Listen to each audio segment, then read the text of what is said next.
علامہ جامی رحمۃ اللہ علیہ کسی سفر پر تھے تو وہاں پر آپ نے ایک مرتبہ خواب دیکھا کہ نبی مکرم علیہ الصلوۃ والسلام مسجد کے محراب میں تشریف فرما ہے، اور ملا جامی رحمۃ اللہ علیہ جب زیارت کرتے ہیں تو وجد میں آ جاتے ہیں، نبی پاک علیہ السلام کے نورانی چہرے کو دیکھتے ہیں، دیکھتے ہی وقت کا احساس نہیں ہوتا، خیر خواب ختم ہوتا ہے، آنکھ کھلتی تو کہا یہ کیا، یہ خواب دیکھ رہا تھا۔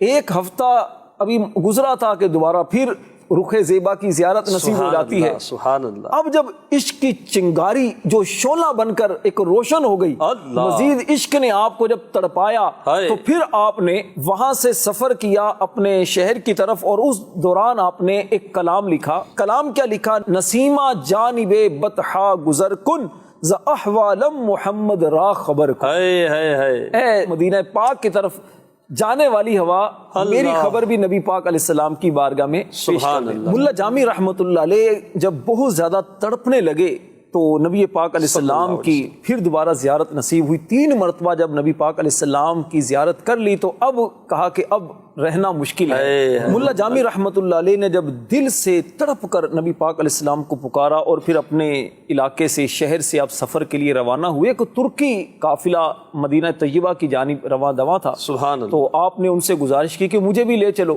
تو پہلے تو نہیں مانے، لیکن بہت زیادہ آپ نے جب اصرار کیا تو پھر انہوں نے آپ کو، اونٹوں پر کچھ صندوق رکھے ہوئے تھے تو ایک خالی صندوق میں آپ کو کہا کہ آپ اس میں بیٹھ جائیں۔ اللہ اللہ۔ اس صندوق میں بیٹھ کر جب آپ پہنچے نبی پاک علیہ السلام کے روضے کے قریب، مدینہ پاک کی حدود میں جب داخل ہونے والے تھے کہ گورنر مدینہ جو تھے اس وقت کے، ان کو خواب آیا اور نبی پاک علیہ السلام نے فرمایا کہ دیکھو فلاں فلاں بندہ آ رہا ہے، اسے وہیں پر روک لو، وہ آئے نا مدینہ میں۔ تو ترکی قافلہ جب مدینہ کے قریب پہنچا تو قافلے کو روک لیا گیا، کہا کہ چیکنگ کروائیں۔ انہوں نے بہت زیادہ منت سماجت کی، حضور کچھ نہیں فرمایا، نہیں چیکنگ کراؤ۔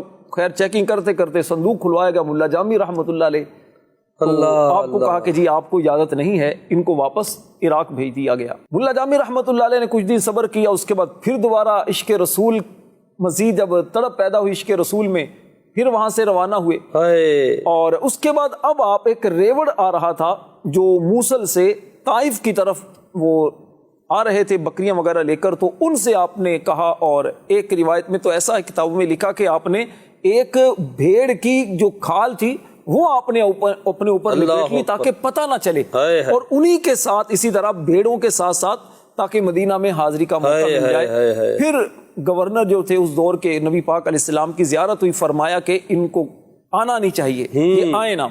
خیر انہوں نے پھر آپ کو پکڑ لیا اور کہا کہ حضور آپ کو آنے کی اجازت نہیں، بھیج دیا واپس۔ اور ایک اس طرح ہے کہ آپ ایک مرتبہ قافلہ لے کر، خود قافلے کے لیڈر بن کر جب آپ آ رہے تھے تو اس وقت ایک نقاب پوش آدمی آئے اور انہوں نے ملا جامی رحمۃ اللہ علیہ سے کہا کہ جب انہوں نے پتہ کیا کہ عبد الرحمن جامی کون ہے تو کہا جی یہ ہمارے لیڈر ہیں، ان کو پکڑ لیا اور کہا کہ آپ کو نبی پاک علیہ السلام کی طرف سے آنے کی اجازت نہیں۔ اللہ اکبر۔ ملا جامی رحمۃ اللہ علیہ نے جب یہ سنا تو تڑپنے لگے اور آنکھوں سے اشک جاری ہو گئے، حالت بالکل عجیب و غریب ہو گئی اور بالآخر بے ہوش ہو کر زمین پر گر گئے۔ اللہ اکبر۔ کچھ دیر تک بے ہوش رہے، تڑپتے رہے، مچھلی کی طرح تڑپتے رہے، جس طرح مچھلی کو پانی سے نکال لیا جائے تو کس انداز سے وہ تڑپتی ہے۔ کچھ دیر کے بعد جب ہوش آیا تو وہ شخص موجود تھے، تو آپ نے ان سے کہا کہ ذرا یہ تو بتائیں کہ مجھے نبی پاک علیہ السلام نے روکا کیوں ہے؟ اللہ اکبر۔ کیا مجھ سے کوئی خطا ہو گئی ہے، غلطی ہو گئی ہے؟ انہوں نے عرض کی نہیں حضور آپ سے غلطی کچھ نہیں ہوئی، بلکہ نبی پاک علیہ السلام نے فرمایا کہ جامی سے کہو تم چلے جاؤ، تم ہمارے پاس نہیں آؤ، کیونکہ جامی اگر آ گیا تو اب ہمیں اس کی محبت کی شدت کا احساس کرتے ہوئے اپنے روضہ انور سے باہر آ کر اس کا استقبال کرنا پڑے گا، زیارت کا شربت پلانا پڑے گا۔